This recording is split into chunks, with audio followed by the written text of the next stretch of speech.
بسم اللہ الرحمن الرحیم وبہ نستعین وهو خیر المعین صلی اللہ علی سیدنا محمد وآلہ الطاہرین۔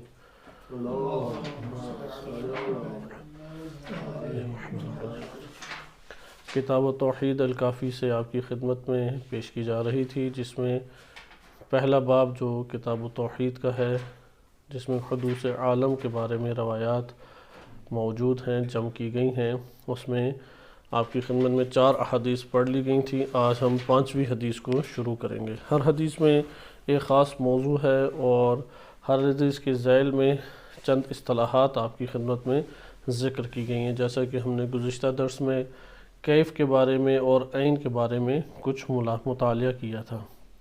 آج حدیث نمبر 5 ایک واقعہ ہے، اور اس واقعے کے ضمن میں امام علیہ السلام نے توحید کے اوپر دلائل دیا۔ وعلیکم السلام۔ حدیث کو آپ ملاحظہ کریں کہ اس حدیث میں سند میں ذکر کرتے علی بن ابراہیم سے نقل کیا ہے، محمد بن شعیب محمد بن یعقوب الکلینی رحمۃ اللہ علیہ نے، کہ وہ کہتے ہیں کہ علی بن ابراہیم نے نقل کیا محمد بن اسحاق الخفاف، یا ان کے والد سے یعنی اسحاق خفاف سے نقل کیا ہے، اور انہوں نے محمد بن اسحاق سے، اور محمد بن اسحاق کہتے ہیں کہ ایک شخص دیسانی تھا، اس کا نام عبداللہ تھا۔ ان عبداللہ دیسانی، دال یا صاد الف نون چھوٹی ہے۔ ان عبداللہ دیسانی سأل ہشام بن حکم، ہشام بن حکم معروف صحابی ہیں کہ انشاءاللہ کسی اور وقت ان کا تعارف کرایا جائے گا، معروف متکلمین میں سے ہیں، اور اس دور میں چونکہ دفاع تشیع میں وہ سب سے آگے رہتے تھے، نظریاتی دفاع کرنے میں، عقائدی پہلو کے اعتبار سے اور امامت کے اثبات میں، تو بہت ساری جھوٹی نسبتیں بھی ان کی طرف دی گئیں۔ تو انشاءاللہ تعالی ان کی شخصیت کو ہم پڑھیں گے۔ ہشام بن حکم کو امام صادق علیہ السلام بہت محبت کرتے تھے اور چاہتے تھے، اور جوان تھے بقیہ بزرگوں کی نسبت جو امام کے محضر میں اصحاب آتے تھے اور علم لے کے کسب علم لے کے جاتے تھے، تو ہشام بن حکم ان میں جوان ایک شاگرد تھے امام صادق علیہ السلام کے، اور عموماً انہی سے عقائدی مناظرے ہوئے، توحید کے باب میں، امامت کے باب میں، معاد کے باب میں۔ تو توحید کے باب میں آج ہم ایک واقعہ پڑھ رہے ہیں کہ ہشام بن حکم ان سے عبداللہ دیسانی نے سوال کیا، فقال لہو، تو ہشام سے پوچھا، الک رب، ہشام بن حکم سے کہا کہ کیا تمہارا کوئی رب ہے؟ فقال، ہشام نے کہا بھلا کیوں نہیں، رب ہے۔ تو دیسانی نے کہا، اقادر ہوا، کیا وہ ہر شے کے اوپر قادر ہے؟ قال نعم، ہشام بن حکم نے کہا، قادر قاہر، قادر ہر شے کے اوپر غالب ہے، کوئی شے اس کے سامنے اکڑ نہیں سکتی، کوئی شے اس کے سامنے ٹھہر نہیں سکتی، وہ قہار ہے، قاہر ہے یعنی اس کے اوپر غالب ہے۔ تو دیسانی نے پھر سوال کیا، یقدر ان يدخل الدنیا كلها البیضة لا تکبر البیضة ولا تصغر الدنیا، کیا ایسا ہو سکتا ہے کہ تمہارا رب یہ کام کرے، پوری کی پوری دنیا کو ایک چھوٹے سے انڈے میں بند کر دے، اس طریقے سے کہ نہ انڈا بڑا ہو اور نہ دنیا چھوٹی ہو، نہ انڈا بڑا ہو اور نہ دنیا چھوٹی ہو؟ یا آج کل بچے بھی اس طرح کے سوال عموماً کرتے ہیں، ان کے ذہن کی سوچیں اسی حد تک ہوتی ہیں۔ اور پہلے بھی السلام علیکم، ایک تعارف آپ کی خدمت میں کرایا گیا ہے کہ جو زنادقہ ہیں، کیونکہ توحید کے بارے میں ان کی بڑی ناقص معلومات ہوتی ہیں اور کئی توہمات اور شبہات کے شکار ہوتے ہیں، اس لیے ان کی سوچیں بہت عمیق نہیں ہوتی۔ ہاں، ایسے جو فلسفی ذہن کے مالک ہو، ممکن ہے کوئی بڑا شبہ ان کے لیے ایجاد ہو جائے، لیکن ایک عام عوام الناس کے اندر افراد جو ہیں وہ بہت عمیق سوچ کے مالک نہیں ہوتے۔ بہرحال یہ سوال اس نے کیا کہ تمام کی تمام دنیا کو، کیونکہ دنیا کو تو انسان دیکھتا آس پاس، اوپر نیچے، آسمان، ستارے، چاند، اس نے کہا کہ دنیا انڈے میں سما جائے اس طریقے سے کہ نہ انڈا بڑا ہو اور نہ دنیا چھوٹی ہو، صحیح ہے؟ تو کیا تمہارا رب اس کے اوپر قادر ہے؟ تو ہشام یہاں پہ اب پریشان ہو گئے کہ کیا جواب دیں. تو انہوں نے کہا کہ النظرہ، تم مہلت دو مجھے. نظرہ کہتے ہیں کہ تھوڑی مہلت دو تو میں تمہیں اس کا جواب دے دیتا ہوں. فقال لہ قد انذرتک حولا، تم مہلت مانگتے ہو، پورا سال تمہارے لیے پڑا ہے، خوب سوچ کے آ جاؤ، غور و فکر کر کے آ جاؤ، پھر جواب دے دینا. تو میں نے تمہیں مہلت دی، پورے سال کی مہلت دے دی. ثم خرج عنہ، پھر وہ وہاں سے چلا گیا. خرج عنہ کا یہ مطلب بھی ہو سکتا ہے کہ دیاسانی چلا گیا، یہ بھی ہو سکتا ہے کہ ہشام بن حکم اس کے پاس سے چلے گئے. لیکن سیاق سے جو ظاہر ہوتا ہے آگے فرکب ہشام، اس سے معلوم ہوتا ہے کہ وہ شخص چلا گیا. دیاسانی یہ کہہ کے چلا گیا کہ میں نے تمہیں پورے سال کی مہلت دی، جاؤ جواب لے آؤ. اگر تمہارا رب قادر ہے تو پوری دنیا کو ایک چھوٹے سے انڈے میں سمو کے دکھائے، انڈا نہ بڑا ہو، دنیا نہ چھوٹی ہو. فرکب ہشام، سواری پہ سوار ہوئے، الی ابی عبداللہ علیہ السلام، امام صادق علیہ السلام کے محضر میں پہنچ گئے.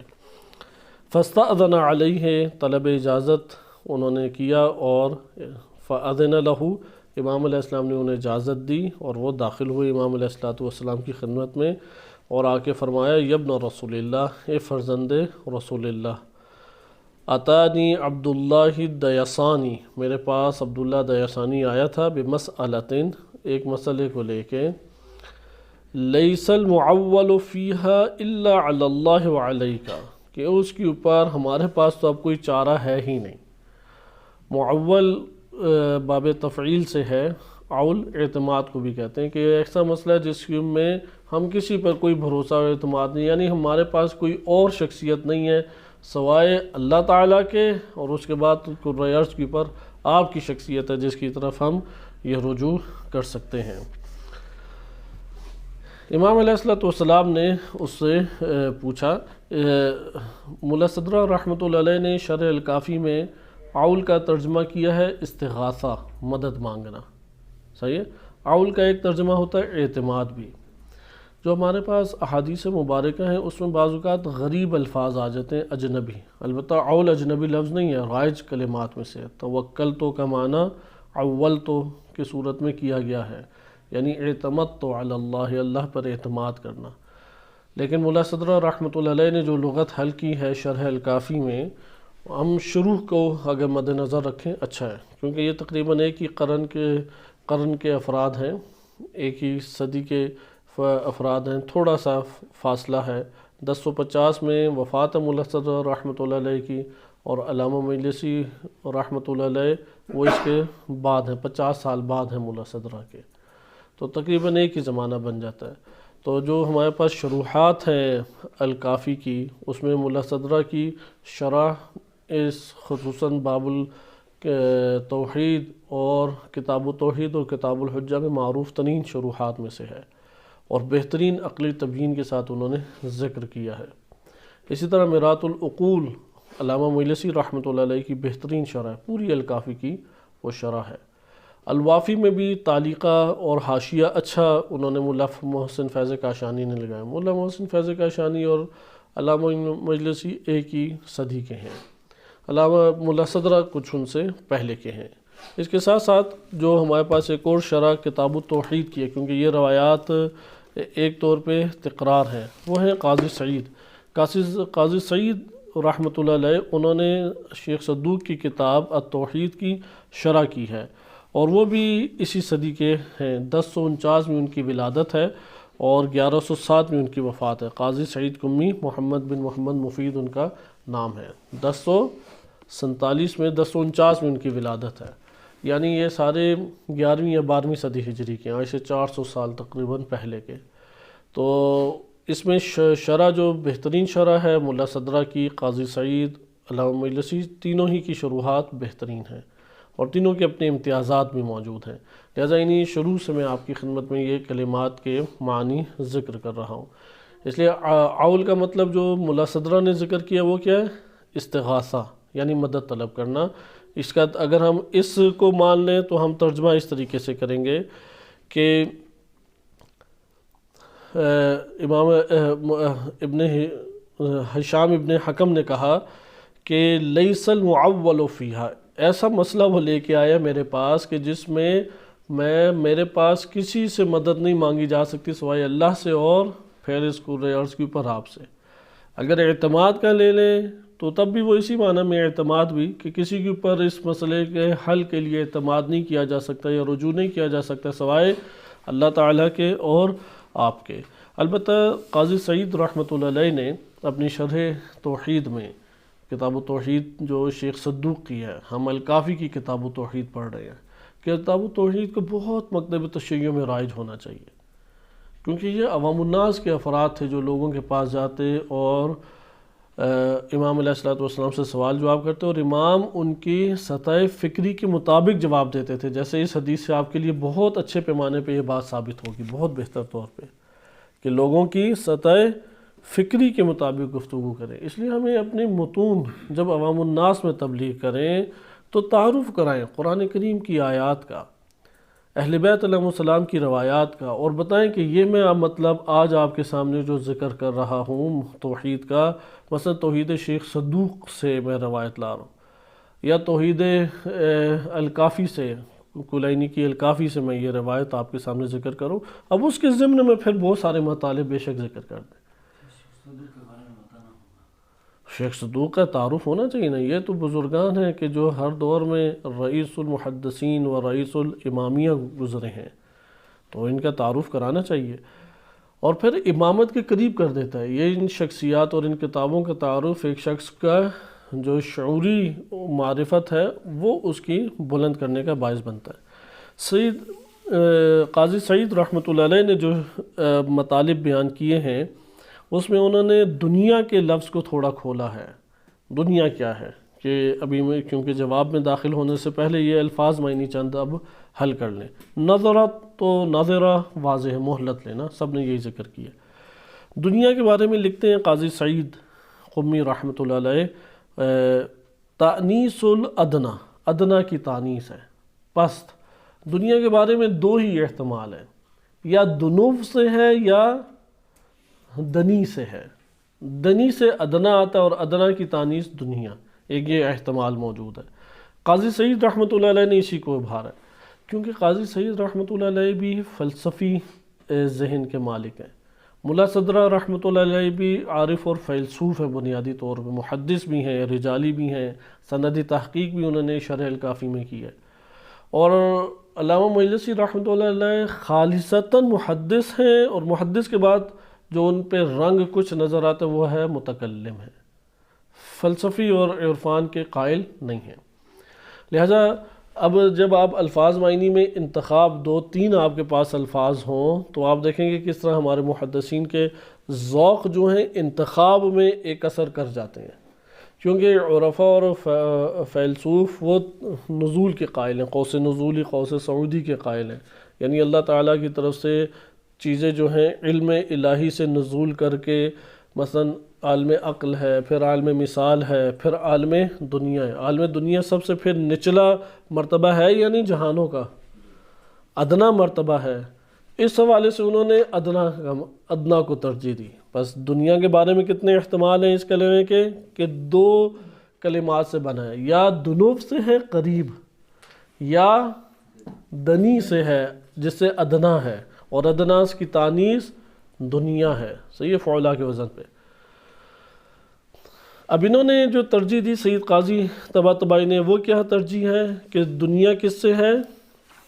دنی اور ادنا سے، کیونکہ پست ترین جہان ہے اور سب سے نچلا جہان ہے، اور اس سے پھر ارتقاء کر کے اوپر کی طرف ہم نے جانا ہے، درست۔ لیکن دوسری طرف جو دنو کا معنی ہے وہ اکثر محدثین اور اکثر مفسرین نے اسے قبول کیا ہے۔ اکثر اہل لغت نے کون سا معنی ذکر کیا ہے؟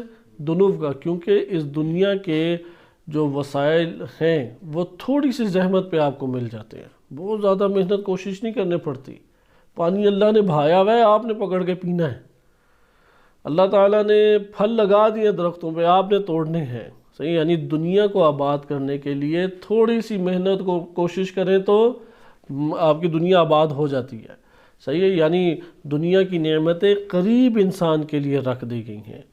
چونکہ قریب ہیں اس لیے اس کو دنیا کہتے ہیں، اور آخرت کی جو نعمتیں ہیں اس کے لیے انتہائی سخت اور محنت کریں تو تب وہ آخرت کی نعمتیں آپ کو ملیں گے، اور وہ بعد میں ملیں گی۔ آج عمل کرتے ہیں، کل آپ ادھر ثمرہ کھائیں گے، اس کا پھل اس کا کھائیں گے۔ ایک اس وجہ سے بھی دنو کہا جاتا ہے۔ دنو کا دوسرا مطلب یہ ہے کہ دنیا کی ہر شے پستی کے قریب ہے، انسان کو پستی کی طرف لے کے جانے والی ہے، اور آخرت کی ہر شے بلندی کی طرف لے کے جانے والی ہے۔ لہذا دنیا کو اس لیے دنیا کہا جاتا ہے چونکہ اس کی تمام نعمات اس کے اندر پستی پائی جاتی ہے۔ کیسے؟ کیونکہ جو چیز آپ کو ذائقہ دیکھ کے پھر آپ کو محرومیوں میں ڈال دے، وہ کیا کہلائے گی چیز؟ آپ کو نعمت دے کے، ذائقہ دے کے پھر محروم آپ کو کر جائے تو آپ تڑپتے رہیں گے یا نہیں؟ تو آپ کہیں گے کیا یہ پست چیز مجھے مل گئی کہ ایک تو مجھے ایک ابھار کے بھی چلی گئی اور اوپر سے مجھے جدا بھی ہو گئی، پھر فنا ہو کے غم دے جائے گی۔ اس کی ہر نعمت میں اور اس کی ہر لذت میں تلخی کو بھی اللہ تعالیٰ نے رکھ دیا ہے۔ آپ جو نعمت اٹھاتے ہیں اس کی تلخی بھی اسی وقت جھیلتے ہیں، یعنی اس وقت جھیلنے سے کچھ مدت میں اس کی تلخی حتماً جھیلتے ہیں۔ صحت حاصل کریں گے، مرض کی تلخی جھیلیں گے، جوانی حاصل کریں گے، بڑھاپے کی تلخی جھیلیں گے، ذائقے کی کھانوں کی لذت حاصل کریں گے، یہ بیت الخلاء میں جانا اور کئی جسمانی امراض کے لگنے کی تلخیاں وہ آپ سہیں گے۔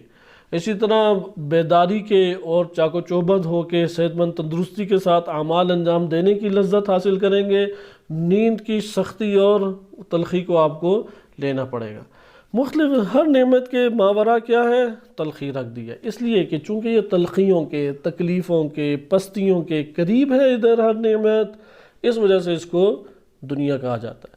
ہر دو صورتیں صحیح ہیں۔ بہرحال ادھر دنیا سے کیا مراد ہے؟ یہ جہان، اس لیے قاضی سعید والی بات زیادہ قریب ہے۔ البتہ وہ بھی دونوں والی بات بھی درست ہے، وہ بھی اس میں نہیں ہے کہ اس کو بھی روایات اور آیات نے بیان کیا اور اس کو بھی عرفاء بیان کرتے ہیں۔ بہرحال انہوں نے ذکر کیا تانیث الادنی والمراد منہ البعد الممتد من مرکز الارض الى صحت المستدیر فوق الکواکب والانجم۔ اس سے مراد یہ ہے کہ وہ یعنی جانب، پھیلی ہوئی جانب جو زمین کے مرکز سے لے کے اس کے سطح، دائرے کی سطح نہیں آپ کو نظر آتی، گول دنیا نظر آتی ہے نا، تو اس کا آج کے دور میں اوزون لیئر جسے آپ کہتے ہیں، اس زمین کی حدود بالفرض آپ کہہ سکتے ہیں اوزون لیئر۔ تو زمین کے مرکز سے لے کے یہ جو سطح دائرے کی صورت میں آپ کو پھیلی ہوئی دکھائی دیتی ہے یا زمین کے اوپر ایک دائرہ بن جاتا ہے، اس کو دنیا سے تعبیر کیا جاتا ہے۔ یہ البتہ سعید قاضی سعید طباطبائی رحمۃ اللہ علیہ کی شرح ہے۔ وَإِلَّا دنیا کا اطلاق پورے مادی جہان پر بھی ہوتا ہے، اور ظاہراً جو امام علیہ السلام ابھی سوال کریں گے جیسے آئے گا، اس سے ہمیں ظاہر ایسا ہی ہوتا ہے کہ وہ گویا کہ پورے جہان مادی کی بات کر رہے ہیں۔ یہ ہمارے پاس دنیا کا معنی آ گیا۔ بہرحال ہشام بن حکم انہوں نے ذکر کیا کہ آپ ہی کی طرف رجوع ہو سکتا ہے۔ فقال له ابو عبداللہ، امام صادق علیہ السلام نے ان سے دریافت کیا کہ اما ذا سألک، کیا سوال کیا ہے دیاسانی نے تم سے؟ دیاسانی کے مطلب کو بھی حل کرتے چلیں۔ نام اس کا اصل تھا عبداللہ، دیاسانی کوئی علاقہ نہیں ہے، اصل میں یہ ہے داسا یدیسو، دیاسانی اس سے بنا ہے، صاد سے ہے، داسا یدیسو سے ہے، اور یہ پھر نسبت بن گئی دیاسانی۔ داسا یدیسو ہوتا ہے کہ منحرف ہو جانا، صحیح ہے؟ السلام علیکم ورحمۃ اللہ۔ دل کا ٹیڑھا ہو جانا، صحیح ہے؟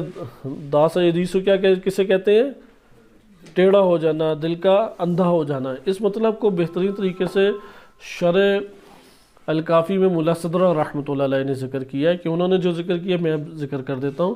دیاسانی منصوب الی الدیاسان، دیاسان کی طرف یہ منصوب ہے۔ یقال داسا یدیسو دیسانا، دیاسانا، یعنی دیاسان جو ہے یہ مصدر آتا ہے داسا یدیسو سے۔ اے زاغ و حادا، زاغا یعنی وہ گمراہ ہو گیا، ٹیڑھا ہو گیا، کجرو ہو جانا اور شدت پسند اس کے اوپر ہونا۔ وَلَعَلَّهُ يُسَمَّى بِذَلِكَ لِزَيْغِهِ وَحِيدِهِ عَنِ الدِّينِ بَعْدَ أَنْ كَانَ، کہ وہ پہلے مثلا مسلمان تھا اور اس کے بعد اس کجروی اختیار کی، گمراہ ہو گیا، دل اس کا ٹیڑھا ہو گیا اور باطل راہوں کے اوپر چلنے لگ گیا۔ جو بھی اس طرح ہو کے راہ حق کے اوپر تھا، پھر وہ گمراہ ہو گیا یا کجروی اختیار کر لی، اس نے ٹیڑھا پن اختیار کر لیا، تو اسے عربی میں کہا جائے گا دیاسان، اس سے دیاسانی پڑ گیا۔ بالفاظ دیگر چند اب ہمارے پاس کلمات آگے، جو آپ نے 4 حدیثیں گزشتہ پڑھی، اس میں زندیق لفظ تھا، ملحد ایک لفظ ہمارے ہاں استعمال ہوتا ہے دینی کتب میں، نصوص میں، اور ایک اسی طرح دیسانی۔ دیاسانی یعنی یہ بھی ایک زندیق ہے، ملحد ہے، یعنی منکر خدا کو دیاسانی کہتے ہیں۔ ویسے دیاسانی یعنی منکر خدا۔ ملا صدرہ رحمۃ اللہ علیہ آگے لکھتے ہیں، اذ نقلا، چونکہ نقل کیا گیا ہے، انہ کان من تلامذۃ الحسن البصری، یہ حسن بصری معروف تابعی ہیں، امام علی علیہ السلام کے شاگرد بھی رہے، ان کے دور میں تھے۔ حسن بصری نے ظاہراً کسی جنگ میں امام علیہ السلام کا ساتھ نہیں دیا، تو اس دور میں حسن بصری کے شاگردوں میں سے تھے۔ یہ جو شخص تھا عبداللہ دیاسانی شاگردوں میں سے تھا جناب حسن بصری کے۔ فزاغ و الحد عن الاسلام، اس کے بعد وہ کجروی اختیار کی اور ملحد ہو گیا، اسلام سے رخ پھیر لیا۔ لورود شبہات، ایسے شبہات کا باعث شکار ہوا، لم یقدر علی حلها استاذہ بزعمہ، اس کے گمان کے مطابق اس کا کوئی استاد ان شبہات کو حل نہیں کر سکا، اس وجہ سے وہ پھر ملحد ہو گیا اور پھنسایا کرتا تھا اپنے شبہات کے ذریعے سے افراد کو۔ ان میں سے ایک ہشام بن حکم سے بھی سوال کیا، یہ سوال اس کا مطلب حسن بصری سے بھی کیا ہوگا، دیگر سے بھی کیا ہوگا۔ تو ہشام بن حکم حالانکہ متکلم اسلام ہے، بہت بڑے متکلم ہیں، لیکن جواب نہیں بنا اور امام کی خدمت میں آ گئے۔ تو دیاسانی، زنادقہ اور ملحدین، یہ کلمات کیا ہیں؟ اللہ تعالیٰ کے منکرین کے لیے استعمال ہوئے ہیں۔ امام صادق علیہ السلام نے ہشام بن حکم سے کہا، عماذا سألک، کیا تم سے اس نے سوال کیا؟ فقال قال علی کیت و کیت، یہ کہا، کیت و کیت کنایا ہے، یہ بیان کیا اس نے سوال۔ فقال ابو عبداللہ یا ہشام، اب جواب آپ ادھر دیکھیں، اے ہشام، کم حواسکا، تمہارے حواس کتنے ہیں؟ اس نے فوراً جواب دیا کہ 5، 5 ہے۔ آج سائنس نے نہیں کہا 5 سینسز ہیں، قدیم زمانے سے بشر جانتا ہے کہ 5، آج کل ہر چیز انسان سمجھتا ہے سائنس نے آ کے مجھے بتائی ہے، یہ سائنس سے بہت پہلے چیزیں ایجاد ہوئی بھی ہیں۔ کہا 5، 5 ہیں۔ پھر کہا ایہا اصغر، سب سے چھوٹی کون سی حصہ ہے؟ یعنی اپنے حجم کے اعتبار سے سب سے چھوٹی حص کون سی ہے؟ ہمیں کیا محسوس ہوتا ہے؟ آپ بھی سوچیں۔ انہوں نے تو فوراً ہی سوچ لیا، ہشام بن حکم نے فوراً جواب دے دیا، تو آپ کو کیا محسوس ہوتا ہے؟ آنکھ۔ احسن۔ کہا الناظر، دیکھنے والی حص، وہ سب سے چھوٹی حص ہے۔ قال وکم قدر الناظر، کتنی مقدار ہے اس کی، قدر مقدار کتنی ہے اس کی جو دیکھنے والی شے ہے؟ قال مثل عدسہ، ایک عدسے کی مانند ہے، صحیح ہے، چھوٹی سی ایک عدسہ، اس آنکھ کے ڈھیلے کو بھی کہتے ہیں، صحیح ہے، آنکھ کا ڈھیلا ہے، بس اتنی سی مقدار جتنا آنکھ کا یہ ڈھیلا ہے۔ او اقل منہا، ممکن ہے کہ اس سے بھی چھوٹا ہو، جس کے ذریعے سے دیکھا جاتا ہے، آنکھ نظر ہمیں تھوڑی بڑی آتی ہے، سفیدی ہے، اس کے اندر ایک دائرہ، دائرے کو عدسہ کہتے ہیں۔ عدسہ شیشے کے اس کو بھی کہتے ہیں جس سے آپ دیکھتے ہیں، بڑا چھوٹا کر کے نا، عدسہ اسے بھی کہتے ہیں اردو میں۔ تو مراد یہ ہے کہ جس سے دیکھا جاتا ہے، عدسہ وہ چھوٹی سی چیز، اس کالی کے اندر بھی ایک اور چھوٹا سا دائرہ ہوتا ہے، وہ بالخصوص دیکھا اس سے جاتا ہے، اس لیے کہا او اقل منہا۔ فقال له یا ہشام، امام صادق علیہ السلام نے فرمایا، اے ہشام، فانظر امامک، اپنے سامنے دیکھو۔ تو اس نے سامنے دیکھا، پھر کہا وفوقک، اپنے اوپر دیکھو، اوپر اس نے دیکھا۔ وَأَخْبِرْنِي بِمَا تَرَى، تو اب مجھے بتاؤ تم نے کیا دیکھا سامنے اور اوپر؟ فقال ارا سماء وارضا، اس لیے میں نے کہا امام کے سیاق سے پتہ لگتا ہے دنیا اس مادی جہان کو قرار دیا، کہ یہاں پہ وہ کہہ رہے کہ میں نے سما کو بھی دیکھا اور ارض کو بھی دیکھا۔ اگرچہ قاضی سعید قمی رحمۃ اللہ علیہ نے ایک خاص معنی ذکر کیا ہے، اس اپنے دور کی تحقیقات کے مطابق زمین کا ایک مرکز ہے، اس سے ایک سطح بنتی ہے، اور وہ سطح دائرے کی صورت میں ہے، جس سے اوپر کواکب اور ستارے ہیں اور کہکشائیں ہیں، تو اس کو ہم کہتے ہیں دنیا۔ لیکن ابھی آپ یہ دیکھ لیں کہ ادھر ہمارے پاس قرینہ آ رہا ہے کہ ہشام کہہ رہے ہیں ارا سماءً، میں آسمان کو دیکھ رہا ہوں، و اردن، میں زمین کو دیکھ رہا ہوں، و دورن و دورن، مجھے گھر بہت سارے دکھائی دے رہے ہیں، و قصورن، بڑے بڑے محل دکھائی دے رہے ہیں، و براریہ و جبالن، یہ زمینیں پھیلی ہوئی اور یہ اونچے بلند بالا پہاڑ، و انہارن، اور بہتی دریا اور نہریں دکھائی دے رہی ہیں۔ فقال له ابو عبداللہ علیہ السلام، پھر امام صادق علیہ السلام نے فرمایا ان الذی قدر ان يدخل الذی تراہ العدسہ، کہ وہ ذات قادر ہے کہ وہ جس نے الذی تراہ، جس کو تم نے دیکھا ہے، اس شے کو، تم نے جن جن چیزوں کو دیکھا ان سب شے کو وہ ذات اس بات پہ قادر ہے جسے تم زمین، آسمان، پہاڑ، پھیلی ہوئی زمینیں، مختلف گھر، محل، دریا، سمندر، ان سب کو اس عدسے میں داخل کر دے۔ عدسہ ہمارا کتنا چھوٹا سا ہے، اس سب کے اندر اس نے داخل کر دیا، نہیں، ان سب کو داخل کر دے۔ اقل منہا، یا جو عدسے سے چھوٹا ہے، انڈا تو بڑا ہوتا ہے، یہ تو عدسہ اور عدسے سے چھوٹے میں اللہ نے سب کو داخل کر دیا۔ وہ ذات جس نے یہ قدرت جو ذات رکھتا ہے کہ سب چیزیں جنہیں تم دیکھتے وہ عدسہ میں اسے داخل کر دے، وہی ذات قادرون، اس بات پہ قادر ہے ان يدخل الدنیا کلہا البیضۃ، کہ پوری کی پوری دنیا کو وہ انڈے میں بھی سمو دے۔ لا تصغر الدنیا، دنیا نہ چھوٹی ہوگی، ولا تکبر البیضۃ، اور نہ انڈا بڑا ہوگا۔ درست؟ فَأَكَبَّ ہشام علیہ، ہشام بن حکم نے جواب سنا تو ان کے اوپر عقیدت اور فرط محبت سے گر گیا۔ وَقَبَّلَ يَدَيْهِ، ان کے ہاتھوں کا بوسہ لیا، وَرَأْسَهُ، ان کے سر کا بوسہ لیا، وَرِجْلَيْهِ، اور ان کے قدم مبارک کا بوسہ لیا، پاؤں کا بوسہ لیا۔ وَقَالَ حَسْبِي يَا ابْنَ رَسُولِ اللَّهِ، اے فرزند رسول اللہ، اتنا جواب کافی ہے، بس اسی سے میں اسے شکست دے دوں گا۔ وانصرف الی منزلہ، اور اپنے گھر کی طرف چلے گئے۔ وغدا علیہ دیسانی، پھر اگلے دن دیسانی ان کے پاس، ہشام کے پاس آیا۔ فقال لہ، اور کہا کہ یا ہشام انی جئتک مسلما، میں تیرے پاس آیا ہوں، میں تسلیم کر چکا ہوں، یعنی مجھے جواب نہیں اب چاہیے، اب میں معبود کی تلاش میں ہوں، میں گویا کہ تسلیم کر چکا ہوں۔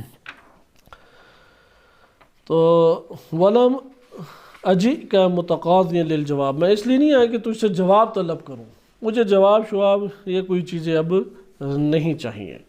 فقال لہ ہشام، ہشام نے کہا جواب تو دینا ہی ہے، کہ تم مانو یا نہ مانو، تسلیم کرو یا نہ کرو، اب تو میرے سینے میں جواب موجود ہے۔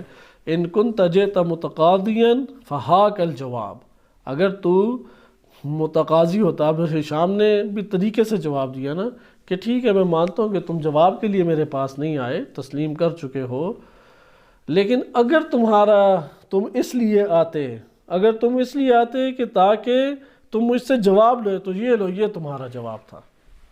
ہا کا جو ہے یہ خذ کے معنی میں ہے، اس میں فعل امر ہے خذ، ہا کا جواباً، الجواب، کہ یہ ہے تمہارا جواب، اور پھر جواب دے دیا۔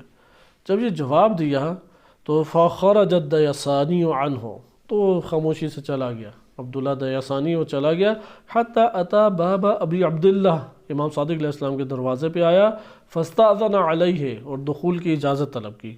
امام علیہ السلام کے دربان ہوتے تھے، کیونکہ مصروف عمل ہوتے تھے، ہر ایک فوراً بلا جھجک اندر داخل نہیں ہو جاتا تھا، تو دربان روک لیا کرتا تھا، وہ پھر امام کے پاس اجازت لے کے اندر آتا، اور پھر امام اجازت دیتے تو کوئی اور اندر جاتا تھا۔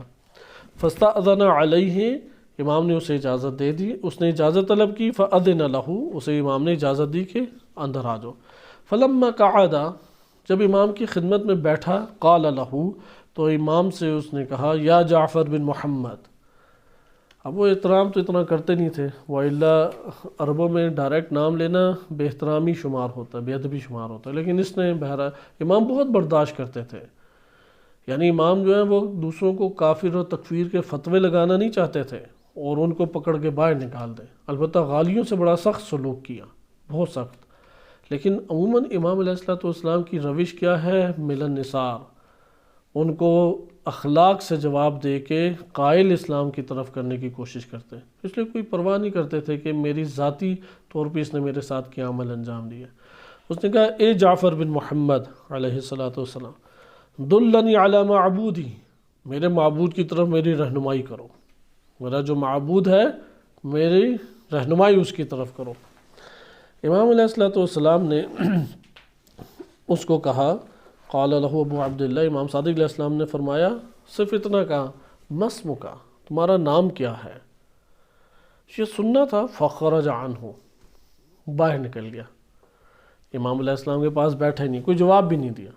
ولم یخبرہ باسمہ، اور امام علیہ السلام کو اپنا نام نہیں بتایا۔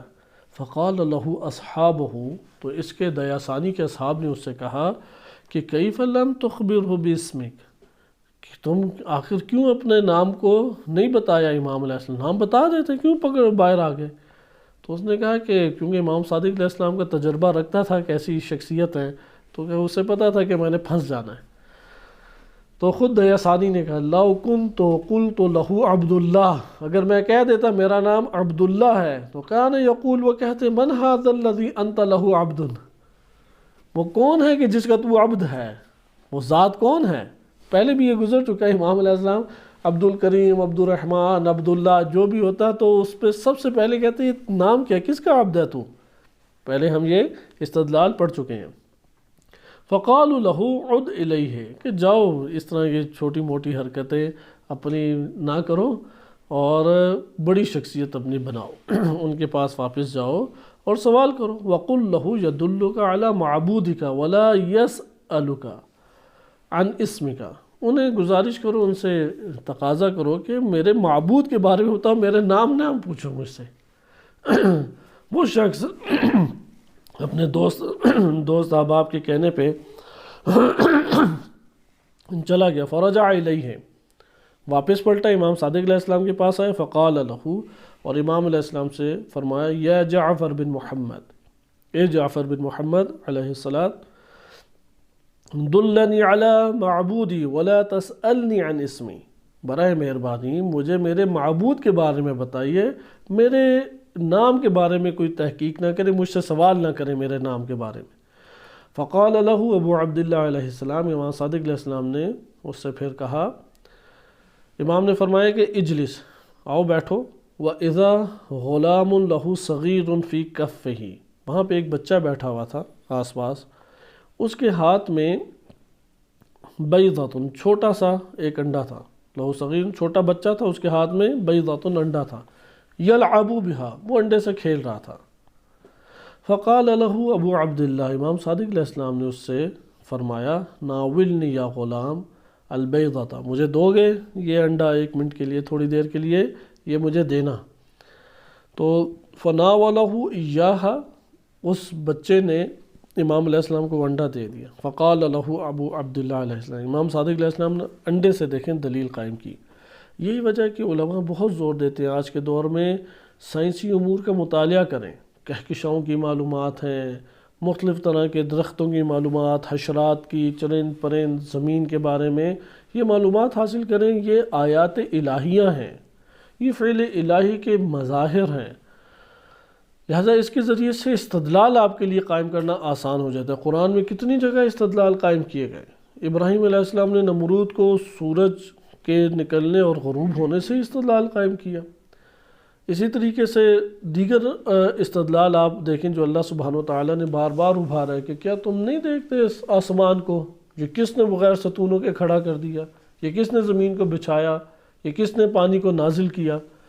تو یہاں پہ بھی دیکھیں امام علیہ السلام کائنات کے امور سے کیسے استدلال کر رہے ہیں، کیونکہ جو ملحد ہوتا ہے وہ حس کے اوپر ایمان لانے کی وجہ سے چھوٹا ذہن رکھتا ہے، ذہن اس کا بڑا نہیں ہے، اس لیے آپ اس کے لیے عقلی باتیں کریں گے سمجھ ہی نہیں آئے گی، حسی دنیا سے مثال لے کے آئیں گے اسے سمجھ آ جائے گی۔ یہ تدبیر جو ذکاوت اس کے اندر پائی جاتی ہے، اس کے اندر ہمارے پاس بہترین تدبیر ہے کہ کس طرح سے معاملہ افراد کے ساتھ کرنا ہے۔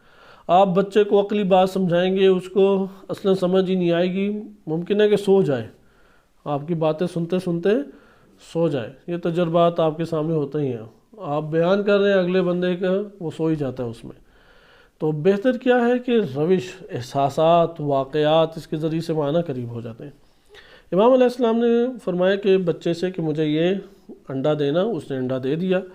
امام نے پھر کہا یا دیسانی، اے دیسانی، ھذا حصن مکنون، مکنون کہتے ہیں پوشیدہ کو، یہ دیکھو یہ حصن قلعے کو کہتے ہیں، حصن مکنون، یہ ایک ایسا قلعہ ہے جس نے گھیرا ہوا ہے اور اس کے اندر چیزیں پوشیدہ ہیں، لہو جلد غلیظ، اس کے اوپر جلد جو ہے وہ موٹی ہے، وتحت الجلد الغلیظ جلد رقیق، اس بڑی جلد جو موٹی ہے سخت ہے، اس سخت جلد کے نیچے بڑی نرم جھلی ہے، ہوتی ہے نہیں ہوتی، صحیح، ایک بڑی نرم جھلی ہے، وتحت الجلد الرقیق ذهبة مائعة وفضة ذائبة، اور اس چھوٹی پتلی رقیق جلد کے اندر بغیر کسی سوراخ کے، اس رقیق جلد کے اندر سونا بھی ہے جو مائع کی صورت میں ہے، بہنے والا سونا ہے،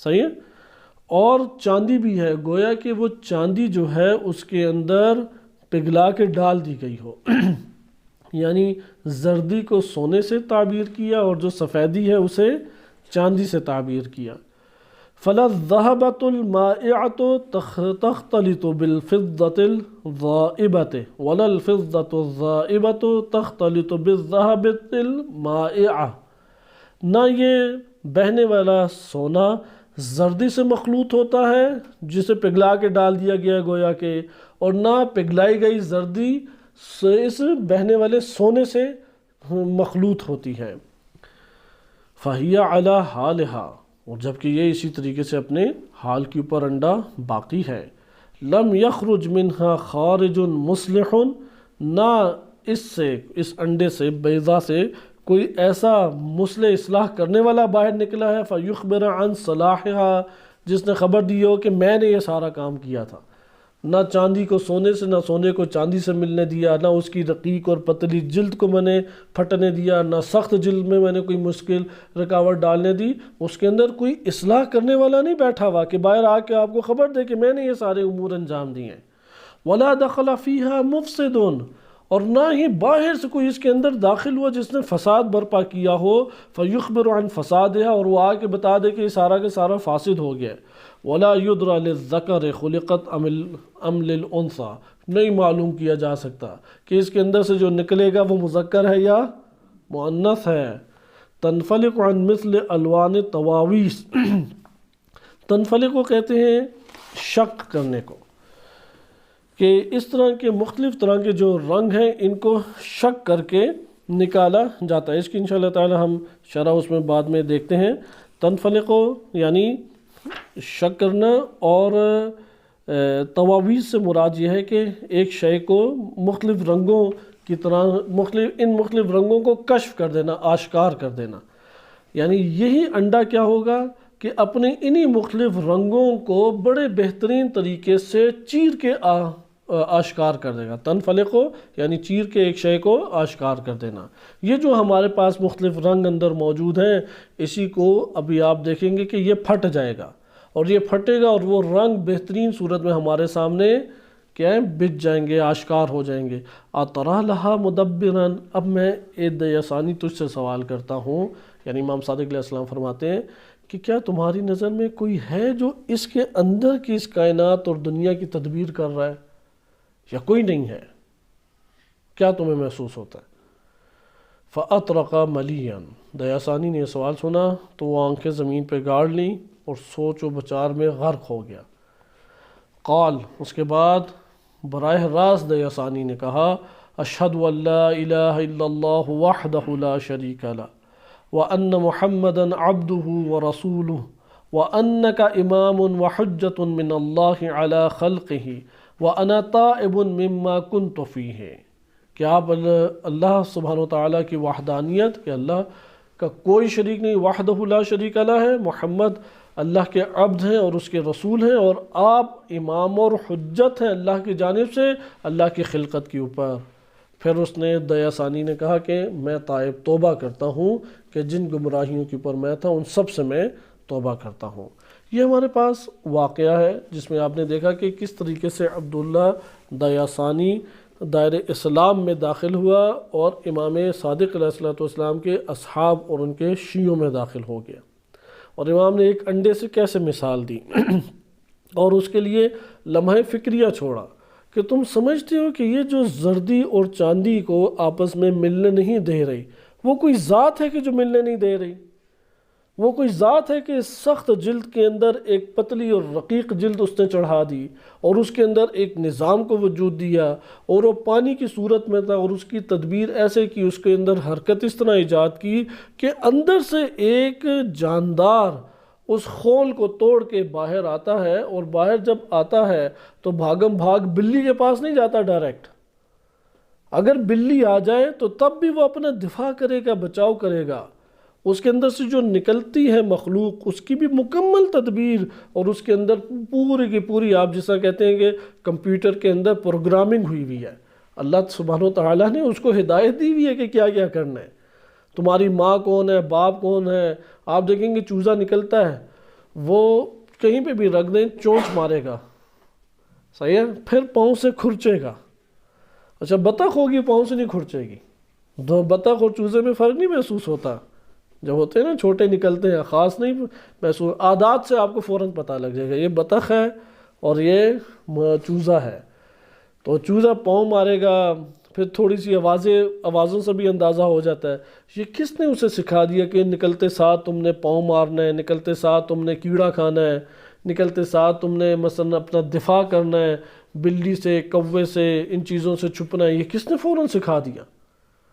اس لیے کوئی مدبر ہے یا نہیں؟ تو وہ سوچتا رہا کہ یہ تو نہیں ہو سکتا، میں کو کوئی مدبر نہیں ہے، تو میری آنکھوں کے سامنے پانی کے دو رنگ، ایک ہو سونا بہایا گیا ہو اور دوسری طرف چاندی کو پگھلا کے بہایا گیا ہو، وہ دونوں مکس ہو جاتے ہیں یا نہیں؟ مکس ہو جاتے ہیں۔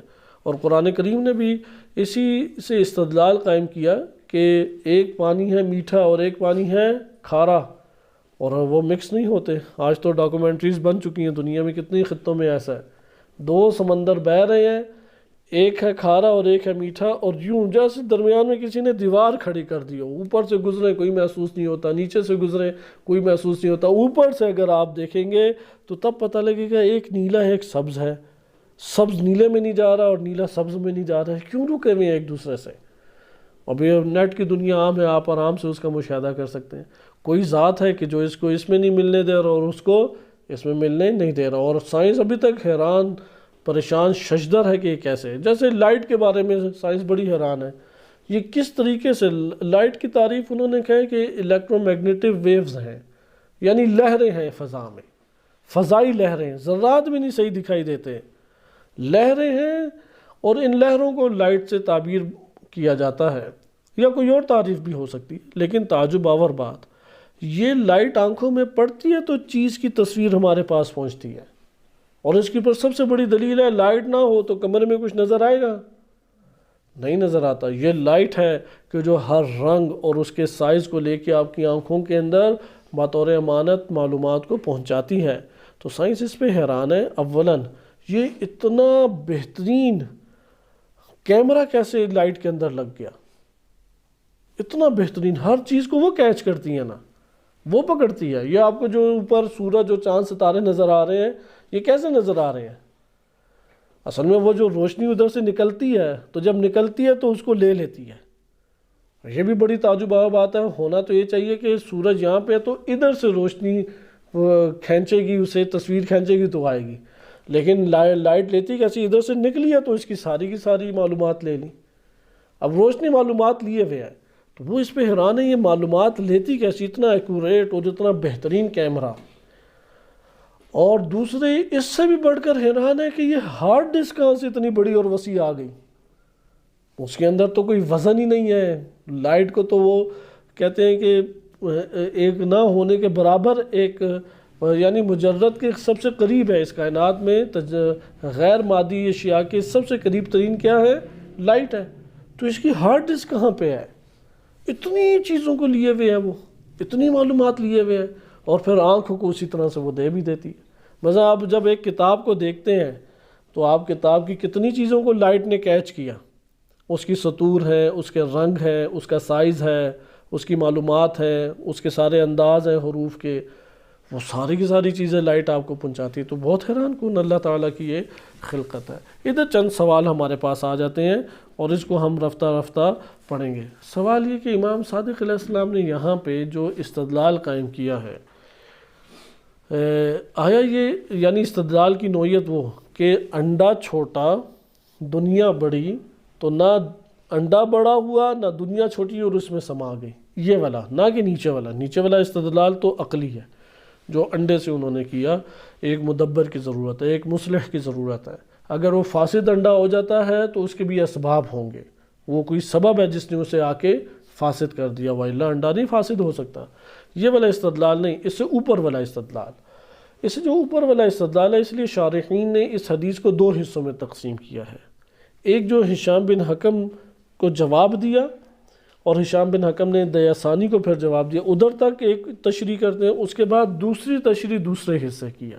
ہم انشاءاللہ تعالیٰ اگلے درس میں کوشش کریں گے کہ دلیل نظم سے ایک تفصیل آپ کے سامنے پیش کر سکیں، کیونکہ اس میں دلیل نظم سے استفادہ امام صادق علیہ السلام نے لیا ہے، کیونکہ دلیل نظم بھی یہی بتاتی ہے کہ ایک ناظم اور ایک مدبر موجود ہے۔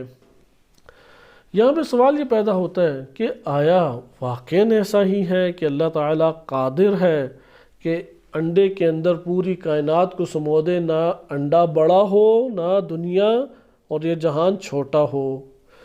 اس کو اگر ہم ایک اور سوال کی صورت میں ابھاریں تو ہم اس طریقے سے کہہ سکتے ہیں، کیا امام علیہ السلام نے یہ جواب انڈے اور دنیا کے سمونے والے، اس کو عقلی جواب دیا ہے یا اس کے سطح عقلی کے مطابق، سطح ذہنی کے مطابق ایک جواب دیا ہے؟ عقلی جواب سے مراد یہ ہے کہ واقعاً ایسا ہی ہے یا نہیں، نقضی ایک جواب دیا ہے؟ کون سا جواب آپ کے سامنے احساس ہوتا ہے؟ عقلی جواب ہے یا نہیں؟ یہ حقیقت میں عقلی جواب نہیں ہے یہ، کیونکہ ایسا ہو نہیں سکتا حقیقت میں، صحیح؟ ہاں، یہ محالات میں سے ہے۔ یہ محال ہے کہ دنیا چھوٹا رہے اور پوری دنیا اس انڈے میں سما جائے، یہ انڈا چھوٹا رہے اور دنیا اس میں سما جائے، اور یہ کہ دنیا اسی سائز میں رہے اور انڈا بھی اسی سائز میں رہے، ایسا نہیں ہو سکتا۔ اصل میں اس کے پاس یہ ذہنی قوت موجود نہیں تھی۔ مسئلہ یہ تھا کہ اس کے توہمات اور خیالات کی دنیا نے اس کو کئی شبہات میں گرفتار کیا ہوا تھا۔ امام علیہ السلام نے اس کو نظم اور جو انڈے کی خلقت ہے اور اس کے اندر کے جو اصلاح کے امور اور فساد کے امور ہیں، اس سے اس کی ہدایت فرمائی۔ لیکن یہاں پہ جو اسے جواب دیا ہے وہ اس کی ذہنی شبہات کو توڑنے والا جواب دیا ہے، نقض کیے ہیں اس کے شبہات کو۔ دلیل ہمارے پاس روایات ہے۔ لہٰذا ملا صدرہ رحمۃ اللہ علیہ نے پہلے جو ذکر کیا ہے وہ میں آپ کی خدمت میں کچھ پڑھ دیتا ہوں کہ امام علیہ السلام یعنی یہ والا مسئلہ قاضی سعید قمی رحمۃ اللہ علیہ نے اچھے طور پہ ابھارا ہے، اور یہ اس کو مسئلہ لکھا ہے کہ مسئلہ کبیر الی الصغیر، یعنی ادخال الکبیر الی الصغیر، بڑی شے کو چھوٹی شے میں داخل کرنا، اس سے مربوط مسئلہ قرار دیا ہے۔ ملا صدرہ رحمۃ اللہ علیہ وہ ذکر کرتے ہیں کہ اللہ تعالیٰ بلا شک و شبہ ہر شے کے اوپر قادر ہے، اور اس کا تعلق اور اس کی قدرت ہر شے کے ساتھ ہے۔ ہم ایک اور طور پہ بھی جواب دے سکتے ہیں، بہرحال ملا صدرہ کو پڑھنے سے پہلے، اللہ تعالیٰ ہر شے پہ قادر ہے، اس شے میں قدرت اس چیز کی نہیں ہے۔ اللہ قادر ہے کہ انڈے کے اندر سموئے، لیکن انڈے میں سہنے کی قدرت نہیں ہے کہ وہ یہ سہ سکے، درست ہے؟ لیکن اس نے بھی سوال ایسے کیا کہ نہ انڈا بڑا ہو نہ دنیا چھوٹی ہو، تو اس کا صحیح جواب وہی بنتا ہے جو ابھی آپ کی خدمت میں پیش کیا جا رہا ہے، اور اس کو علامہ مجلسی رحمۃ اللہ علیہ نے بھی قبول کیا، گرچہ علامہ مجلسی محدث ہیں، فیلسوف فلسفیوں کے دلائل کو قبول نہیں کرتے، لیکن انہوں نے بھی اس بات کو قبول کیا، کیونکہ 3 احادیث ہیں اس موضوع پہ ہمارے پاس، اس کے برعکس جواب کے اوپر 3 احادیث مزید موجود ہیں، 2 غالباً کتاب التوحید میں ذکر ہوئی ہیں۔ ملا صدرہ ادھر لکھتے ہیں کہ اللہ تعالیٰ کی جو قدرت ہے وہ ہر قسم کی ماہیت اور شے کے ساتھ متعلق ہو سکتی ہے، لیکن وہ ممکنات کے ساتھ متعلق ہوتی ہے، ممتنعات اور محالات کے ساتھ اللہ کی قدرت کا تعلق نہیں جڑتا۔ کیوں؟ کیونکہ وہ معدوم ہے، عدم ہے، وہ ہے ہی نہیں۔ جو شے ہوتی ہی نہیں ہے اس کے ساتھ قدرت کا کیا تعلق قائم ہو؟ ممتنعات وجود ہی نہیں رکھتے ہیں۔ پھر آگے ذکر کرتے ہیں کہ وَلَيْسَ فِي نَفْيِ مَقْدُورِيَّتِهَا نَقْصٌ عَلَى عُمُومِ الْقُدْرَةِ، کہتے ہیں یہاں پہ جب آپ کہتے ہیں کہ محالات اور ممتنعات سے اللہ کی قدرت جو ہے وہ وابستہ نہیں ہوتی، تو اس سے عموم قدرت میں کوئی نقص لازم نہیں آتا، بل القدرت عامۃ الفیض شامل، اللہ کی قدرت عمومی ہے اور فیض اللہ کا جاری ہے۔ یہاں پہ ہمارے پاس اگر بہت عمق میں جائیں تو بڑی خوبصورت صفات باری تعالیٰ میں بحث آتی ہے اور ترتیب سے بحث کرنا ضروری ہے۔ لہٰذا حکماء نے اور عرفاء نے ذکر کیا کہ اللہ کی سب سے پہلی صفت کون سی ہے؟ وہ ہے حی، اس کے بعد علم، پھر ہے قدرت۔ قدرت کو آپ سب سے اوپر نہ لے کے آئیں، صحیح ہے؟ سب سے پہلے کون سا ہے؟ حی ہے، یعنی اس کی ذات ہے، وجود رکھتی ہے، پھر علم ہے، پھر قدرت ہے۔ علم قدرت کے اوپر بالا ہے۔ بل القدرت عامۃ، اللہ کی قدرت عمومی طور پہ ہر شے کو گھیرے ہوئے ہے اور وہ فیض جاری ہے۔ والممتنع لا ذات لہ، ممتنع کی تو کوئی ذات ہی نہیں ہوتی، یعنی معدوم کی کوئی ذات نہیں ہے۔ معدوم، اب اس کے اوپر تفکر کرنا پڑے گا آپ کو، جو ہے ہی نہیں تو کس طریقے سے قدرت کا تعلق پیدا ہو سکتا ہے؟ مثلا یہاں پہ ایک چیز ہے ہی نہیں، وہ کہتے ہیں کہ مثلا آپ کے سامنے کوئی جگ اور گلاس نہیں پڑا ہوا، آپ کا دوست کہتا ہے یہ ذرا یار گلاس پکڑانا، آپ کہیں گے کون سا گلاس؟ کہیں گے یہی گلاس پکڑانا، آپ کہیں گے ہوگا تو پکڑاؤں گا نا۔ تو وہ کہتے ہیں یار کیسی بات کرتے ہیں، میں تمہیں کہہ رہا ہوں گلاس پکڑاؤ، تم میں قوت نہیں ہے گلاس پکڑانے کی؟ قدرت تو ہے لیکن وہ گلاس تو دکھاؤ کہاں پہ ہے۔ پھر آپ جان لیتے ہیں کہ اس کا کوئی ذہنی مسئلہ لگتا ہے، اس لیے یہ عجیب و غریب سوال کر رہے ہیں۔ تو آپ اسے کہتے ہیں میں نے پکڑا دیا، دیکھو، کہا کہ کہاں پکڑا ہے؟ کہا جس طرح تم نے کہا ہے کہ یہاں سے اٹھا کے دو، میں نے اسی طرح کہا ہے کہ تمہیں پکڑا بھی دیا ہے، تم لے ہی نہیں رہے۔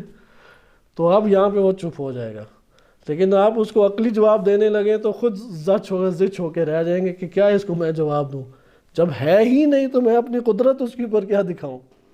تو ممتنعات اور محالات جب ہیں ہی نہیں تو ان کے اوپر کیا قدرت دکھائی جائے؟ تو یہ ممتنعات اور محالات میں سے ایک شے آتی ہے۔ تو اس لیے وہ فرماتے ہیں ملا صدرہ رحمۃ اللہ علیہ والممتنع لا ذات لہ، ممتنع کی تو کوئی ذات اور وجود ہی نہیں ہوتا۔ وانما یخترع العقل فی وہمہ مفہوما، عقل کیا کرتی ہے؟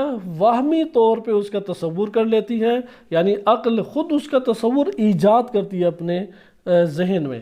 یجعلہ عنوانا، اور اس تصور کے لیے یہ عنوان یا یہ ٹاپک جو ہے یا موضوع اس کے اوپر یہ قرار دے دیتی ہے۔ یعنی عقل سے مراد ادھر ذہن ہے، ذہن خود ایک تصور اختراع کرتا ہے اور اس کے لیے ایک عنوان قرار دے دیتا ہے، لامر باطل الذات، یعنی اس کے لیے مقدور قرار دے۔ عنوان یعنی عنوان قدرت کا عنوان، اس کے اوپر قدرت کا عنوان اس کے ساتھ چسپاں کر دیتا ہے۔ خود ہم نے ذہنی طور پہ ایک تخیل کو ایجاد کیا اپنے ذہن میں اور پھر قدرت الہی کو اس سے مربوط کر دیا، جبکہ وہ امر ہی باطل ہے۔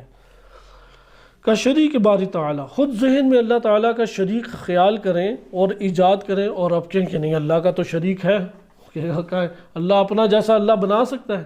سوال عموماً کرتے ہیں کہ اچھا اللہ قادر ہے ہر شے پہ، تو اپنا جیسا ایک اور اللہ بنا دے، اس کے اوپر تو نہیں قادر ہوا۔ اسے کہ یہ تم نے اپنے ذہن میں خود سوچا ہے، سوچنے کے بعد اللہ کی قدرت کو اس سے وابستہ کیا ہے۔ یہ توہمات اور یہ تخیلات تمہارے عقلی ضعف کی وجہ سے ہیں، عقلی قوت نہ ہونے کی وجہ سے یہ پیدا ہو رہے ہیں۔ جیسے ہوتی ہے نا آنکھیں کمزور ہوں، کمزوری ہوتی ہے نا، انسان کو بیمار ہو گیا، کھانسی زکام لگ گیا، کئی دن نہیں کھا پی سکا، تو لیٹا رہا بستر پہ ایک دن 2 دن، پھر اچانک اٹھتا ہے تو اسے کتنے دروازے اور کمرے نظر آ رہے ہوتے ہیں، دیواریں 2-3 نظر آ رہی ہوتی ہیں یا نہیں؟ اس کی وجہ کیا ہے؟ پیچھے قوت اس کی متاثر ہوگی ہے، باصرہ قوت یا جسم کی قوت، اس کی وجہ سے کئی چیزیں نظر آ رہی ہیں۔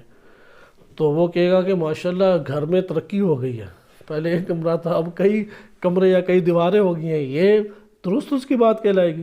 اسی طرح اس کی بھی ضعف ہے، ضعف کی وجہ سے شریک باری تعالیٰ کا خود اس نے ایک تصور ایجاد کیا، ایجاد کرنے کے بعد قدرت الہی کا اس سے تعلق اس نے قائم کیا، اور قائم کرنے کے بعد تقاضا کیا کہ ہم خارج میں بھی ایسا ہو جائے، خارج میں تو ایسا نہیں ہو سکتا۔ واللہ شیء و اجتماع نقیضین کہ ان کا تصور اجتماع نقیضین وغیرہ کا کر دیتا ہے، اور یرکب بین معانی ممکنہ احادہا ترکیباً ممتنعا، اور یہ جو ممکنہ معانی ہیں ان کے ساتھ ممتنع معانی کی ترکیب کر کے پھر ایک شبہ کر کے ایجاد کر دیتا ہے۔ لہذا امام علیہ السلام پھر نے جو جواب دیا ہے اس کے بارے میں مولا صدرہ بیان کرتے ہیں کہ تیزی سے دیکھیں کہ جب یہ جواب دیا ثانی کو میسر آ گیا جو امام نے اسے دیا، تو امام علیہ السلام کے اس جواب سے مولا صدرہ اس پہ تبصرہ کرتے ہیں کہ در حقیقت یہ امر محال ہے کہ دنیا اپنی اسی بزرگی میں قائم رہے اور انڈے میں سما جائے، مع بقائے صغرہا، اور انڈا اسی طرح چھوٹا رہے، یہ محالات میں سے ہے۔ امر محال والمحال غیر مقدور، محال مقدور نہیں ہوتا، اس کے اوپر قدرت قائم نہیں کی جا سکتی، محال کے اوپر مقدور علیہ، اذ لا ذات لہ ولا شیئیہ، کیونکہ جو محال چیز ہے وہ نہ وجود رکھتی ہے، نہ ذات ہے، نہ شیء ہے، الا انہ عدل عنہ الی ما ذکرہ، لیکن امام نے اس سے صحیح جواب سے کیوں رخ پھیرا؟ اس وجہ سے رخ پھیرا لقصور الافہام العامیہ، کیونکہ عوام الناس کے جو اذہان ہیں اور ان کی جو قوت فہم ہے وہ قاصر ہے، اس میں اتنی توان نہیں ہے، اتنی قوت نہیں ہے کہ وہ سمجھ سکے ان ادراک ھذا الوجہ، اس بات کو سمجھ سکے کہ محالات سے قدرت کا تعلق قائم ہی نہیں ہو سکتا، کیونکہ محال وجود ہی نہیں رکھتا، اس کی ذات ہی نہیں ہے۔ جب ایک وجود ہی نہیں رکھتا، ایک شے ذات ہی نہیں رکھتی، اس سے کیسے تعلق قائم کیا جائے؟ فالذی افادہ وجہ اقناعی، امام علیہ السلام نے دلیل اقناعی دی، یعنی ایک ایسی دلیل دی جس سے وہ مطمئن ہو جائے، دلیل نقضی نہ کہیں، یہ بہترین لفظ ہے، دلیل اقناعی کہا جائے، ایسی اسے تشریح کی کہ جس سے وہ مطمئن ہو جائے، اور اس کے بنا کس کے اوپر رکھی؟ اس مقدمے پہ رکھی جو عوام الناس کے درمیان معروف ہے، کیونکہ یہ جو آنکھوں سے دیکھا جاتا ہے مرئیات، وہ انسان کے عضو بصری سے تعلق رکھتا ہے، اور عضو بصری سے جو ہم دیکھتے ہیں اس کے اندر یہ معلومات سما جاتی ہیں، تو اس سے امام علیہ السلام نے اس طرح سے جواب دیا کہ وہ اس سے قانع ہو گیا، مطمئن ہو گیا۔ پھر اما تحقیقی جواب کیا بنے گا ادھر، اس کو انشاءاللہ تعالی ہم اگلے درس میں پڑھیں گے، اور اس موضوع پہ 3 حدیثیں ہمارے پاس ہیں۔ میں آپ کی تھوڑی سی جاذبیت پیدا کرنے کے لیے صرف ایک حدیث کا ترجمہ بیان کر دیتا ہوں کہ امیر المومنین علیہ السلام سے یہ پوچھا گیا، کتاب التوحید میں ہی ہے، یہ شیخ صدوق کی کتاب التوحید میں یہ روایات موجود ہیں۔ امام علیہ السلام سے یہ پوچھا گیا امیر المومنین علیہ السلام سے، حل یقدر ربک، کیا آپ کا رب قادر ہے ان یدخل الدنیا فی بیضۃ من غیر ان یصغر الدنیا او یکبر البیضہ، کہ آپ کا رب دنیا کو انڈے میں داخل کرے کہ انڈے کو نہ آپ کے رب نے چھوٹا کیا، نہ دنیا کو، نہ انڈے کو بڑا کیا، نہ دنیا کو چھوٹا کیا، صحیح ہے، انڈے کو نہ بڑا کیا نہ دنیا کو چھوٹا کیا۔ امام علیہ السلام نے فرمایا، ان اللہ تبارک و تعالی لا ينسب الی العجز، اللہ کی طرف عجز و ناتوانی کی نسبت نہیں دے سکتی، اللہ عاجز آ گیا، اس کی نسبت نہیں دے سکتی۔ والذی سألتنی، لیکن تم نے جو مجھ سے سوال کیا ہے، لا یکون، یہ ہونے والا نہیں ہے، کیوں؟ کیونکہ محال ہے۔ تو یہ 3 روایات ہیں، اس کے اوپر انشاءاللہ تبصرہ ہم اگلے درس میں کریں گے، اور یہ بات سمجھانے کی کوشش کی جائے گی کہ محال چونکہ ذات ہی وجود نہیں رکھتی اور ہو ہی نہیں سکتی، اس وجہ سے قدرت کا تعلق بھی اس سے قائم نہیں ہوتا۔ صلی اللہ علیہ سیدنا محمد و آلہ الطاہرین۔